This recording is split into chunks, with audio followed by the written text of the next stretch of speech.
This is big breaking. Article 370 pi supreme court కీలక తీర్పు వెలువరించింది. 5 సభ్యుల సుప్రీం కోర్టు ధర్మాసనం ఈ కీలక తీర్పునిచ్చింది. ఆర్టికల్ 370 రద్దుపై కేంద్రం వాదనని సమర్థించింది సుప్రీం కోర్టు.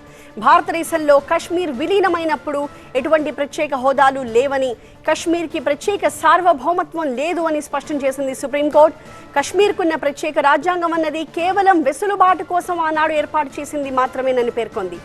రెండు ప్రధానమైన ఉద్దేశాల కోసం మాత్రమే ఆనాడు ఆర్టికల్ 370 ఏర్పాటు చేశారని, ఆనాడు ఉన్న ప్రత్యేకమైన పరిస్థితుల కారణంగా మరోవైపు యుద్ధం నేపథ్యంలోనే ఆర్టికల్ 370 రూపొందించారు అని చెప్పి చాలా స్పష్టంగా సుప్రీం పేర్కొంది. రాష్ట్రపతి నిర్ణయాన్ని సుప్రీంకోర్టు సవాలు చేయలేదు అని కూడా రాజ్యాంగ ధర్మాసనం చాలా క్లియర్గా పేర్కొంది. 3 తీర్పులు ఇచ్చినప్పటికీ అంతిమంగా కేంద్ర నిర్ణయాన్ని సమర్థించేలానే తీర్పు వెలువరించింది సుప్రీం. పార్లమెంట్, రాష్ట్రపతి తీసుకునే నిర్ణయాలు సుప్రీం న్యాయ సమీక్ష పరిధిలోకి వస్తాయి. అలా అని ప్రతి నిర్ణయాన్ని సవాలు చేయడం సరికాదు అంటూ సుప్రీంకోర్టు ఈ సందర్భంగా వ్యాఖ్యానించింది. జమ్మూ కాశ్మీర్ అంశంపై ఇప్పటికే 3 తీర్పులున్నాయని, అయితే పిటిషనర్లు వాటిని గతంలో సవాల్ చేయలేదని కూడా ఈ సందర్భంగా ధర్మాసనం గుర్తు చేసింది. అయితే ఆనాడు తాత్కాలిక అవసరాల కోసం మాత్రమే ఆర్టికల్ 370 తీసుకొచ్చారని సుప్రీం ధర్మాసనం స్పష్టం చేసింది. ఆర్టికల్ 370 రద్దుపై పార్లమెంట్ నిర్ణయాన్ని కొట్టి పారేయలేము అని పేర్కొంది సుప్రీం. ఆర్టికల్ 370 రద్దు వెనక ఎలాంటి దురుద్దేశం కూడా కనిపించట్లేదు అని సుప్రీం కోర్టు కీలక వ్యాఖ్యలు చేసింది. Territory from any state. This court is alive to the security concerns in the territory. Direct elections to the legislative assemblies, which is one of the paramount features of representative democracy in India, cannot be put on hold until statehood is restored. We direct that steps shall be taken by the Election Commission of India to conduct elections to the Legislative Assembly of Jammu and Kashmir, constituted under Section 14 of the Reorganization Act by 30 September 2024. Restoration of statehood shall take place at the earliest and as soon as possible. The question of whether Parliament can extinguish the character of statehood by converting a state into one or more union territories in exercise of power under Article 3 is left open. In an appropriate case, this court must construe the scope of powers under Article 3 in light of the necessary effect of converting a state into union territories, which is that autonomy would be diminished, the historical context for the creation of federating units, and its impact on the principles of federalism and representative democracy. In view of the above discussion, the following are the conclusions. A. The state of Jammu and Kashmir does not retain any element of sovereignty after the execution of the instrument of accession and the issuance of the proclamation dated 25 November 1949, by which the Constitution of India was adopted. The state of Jammu and Kashmir does not have internal sovereignty, which is distinguishable from the powers and privileges enjoyed by other states in the country. Article 370 was a feature of asymmetric federalism and not sovereignty. B. The petitioners did not challenge the issuance of the proclamations under Section 92 of the Jammu and Kashmir Constitution and Article 356 of the Indian Constitution until the special status of Jammu and Kashmir was abrogated.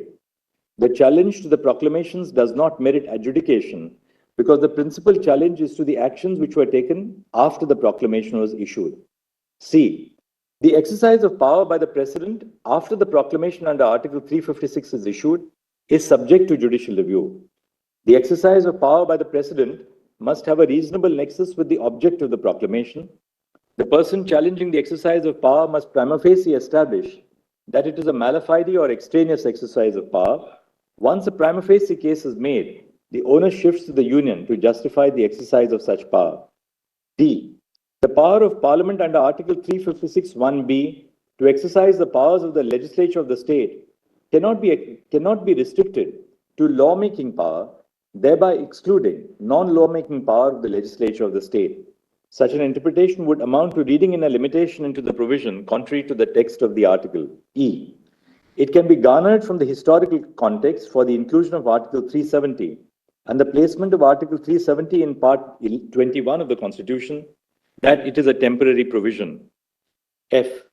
The power under Article 370 Clause 3 did not cease to exist upon the dissolution of the Constituent Assembly of Jammu and Kashmir.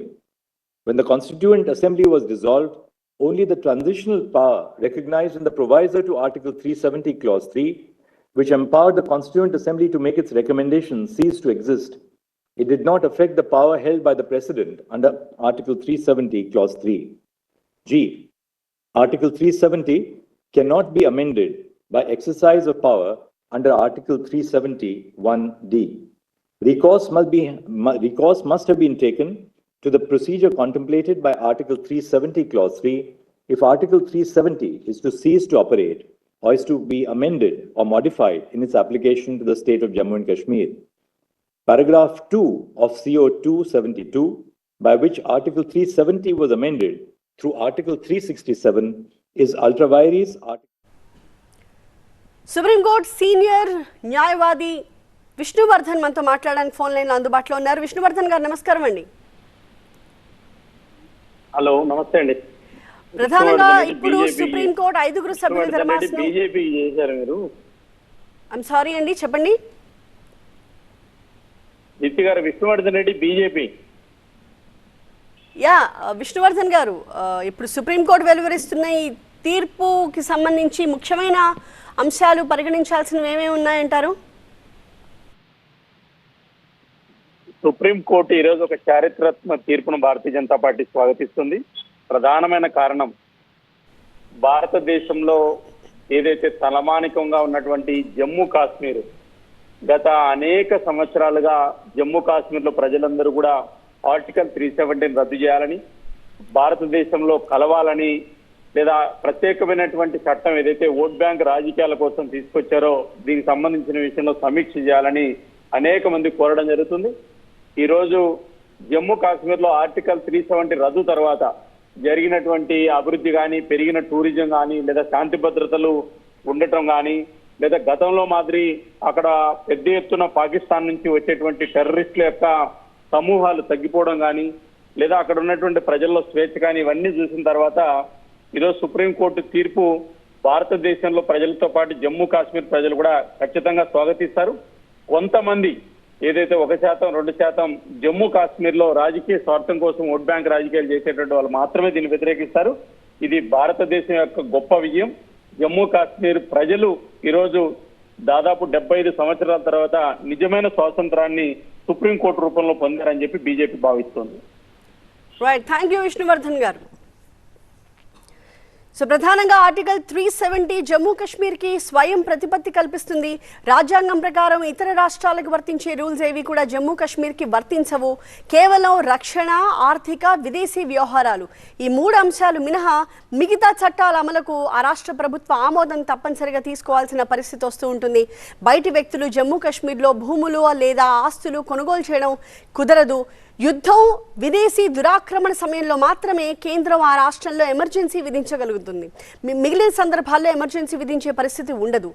Gopalaswamy Iyengar ఈ ఆర్టికల్ని రూపొందించారు. అయితే article 370 పట్ల అంబేద్కర్ కూడా అప్పుడు అసంతృప్తి వ్యక్తం చేశారు. జమ్మూ కాశ్మీర్కి ప్రత్యేక రాజ్యాంగం, ప్రత్యేక జెండా, ప్రత్యేక పీనల్ కోడ్ కూడా ఉన్నాయి. అయితే తాజాగా ఇటీవల 2019 ఆగస్టు 5న ఆర్టికల్ 370ని కేంద్రం రద్దు చేసింది. అయితే ఇప్పుడు ఆ రద్దుకి సంబంధించి సుప్రీంకోర్టు కీలక తీర్పుని వెలువరిస్తోంది. ఈ రద్దు వెనక ఎలాంటి దురుద్దేశాలు కనిపించట్లేదు, రాజ్యాంగబద్ధంగానే రద్దు జరిగింది అని చెప్పి సుప్రీంకోర్టు వ్యాఖ్యానించింది. కాశ్మీర్ విలీనమైనప్పుడు ఎలాంటి ప్రత్యేకమైన హోదాలు, ప్రతిపత్తి లేదు. కేవలం ఆ సమయంలో ఉన్న పరిస్థితుల నేపథ్యంలో ప్రత్యేకమైన వెసులుబాటుగా మాత్రమే ఆర్టికల్ 370ని తీసుకొచ్చారు. ఇది తాత్కాలిక వెసులుబాటుగా మాత్రమే చూడాలి తప్పితే శాశ్వతంగా చూడాల్సిన అంశంగా దీన్ని పరిగణించకూడదు అని చెప్పి సుప్రీంకోర్టు కీలకమైన వ్యాఖ్యలు చేసింది. ఈ క్రమంలో రాష్ట్రపతి తీసుకున్న నిర్ణయం ఆర్టికల్ 370ని రద్దు చేస్తూ అది సరైనదే అని చెప్పి chief justice of India Chandrachud వ్యాఖ్యానించారు. భారత్లో జమ్మూ కాశ్మీర్ అంతర్భాగమేనని, 2024 సెప్టెంబర్ 30 లోపు కాశ్మీర్కి అలాగే లద్దాఖ్కి కూడా ఎన్నికలు నిర్వహించాలంటూ ఎలక్షన్ కమిషన్కి కూడా సుప్రీంకోర్టు ఆదేశాలు జారీ చేసింది.